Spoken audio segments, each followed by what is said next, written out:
The old man Frank had 4 children, but none were willing to come home for the family gathering at the age of 60. He suddenly had an idea. He went home, packed a suitcase, and decided not to take a plane but instead to travel alone across the entire United States to visit his 4 children in person and see if they were all happy. So each time he found one of his children, he would ask them the simplest question: "You happy? Hey, you happy?" "Of course I am." When he got the answer he wanted, Frank was very satisfied. He sighed with relief, feeling the trip was worth it, and then hurried off to the next city. He hoped to get the same answer from his eldest son. "And you're happy?" Happy? Yeah. I get paid to bang a big loud drum all day. Of course I'm happy.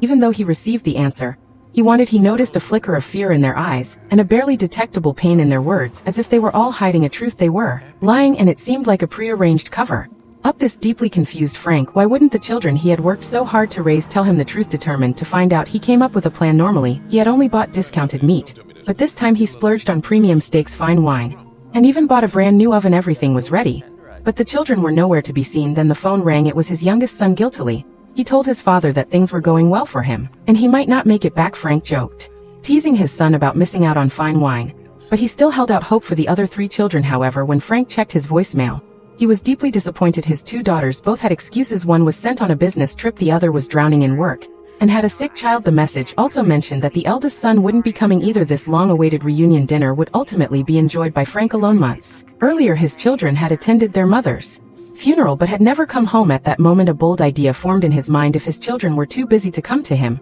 he would go to them. His doctor strongly opposed the idea. Years of working as an electrician exposed to PVC materials had left Frank with severe pulmonary fibrosis, and a long trip would be extremely hard on his body. But Frank's mind was made up. He packed enough medication, gathered his belongings, and set off on this journey to reunite with his family. He arrived at his son's house in the evening, hoping to surprise him, but after ringing the doorbell for a long time no one answered. He sat outside until midnight, waiting in vain. He had no choice but to find a place to stay. Passing by an art gallery, he saw a painting of David in the window, and memories of his childhood relationship with his father flooded back. As a child, David had dreamed of becoming a painter, but Frank had dismissed the idea, saying that filling walls with paintings would only attract dog urine, and suggested he become an artist instead. The next day there was still no word from David, and Frank's medication was running low. Frank slipped a letter under David's apartment door, then took a bus to his daughter Amy's house.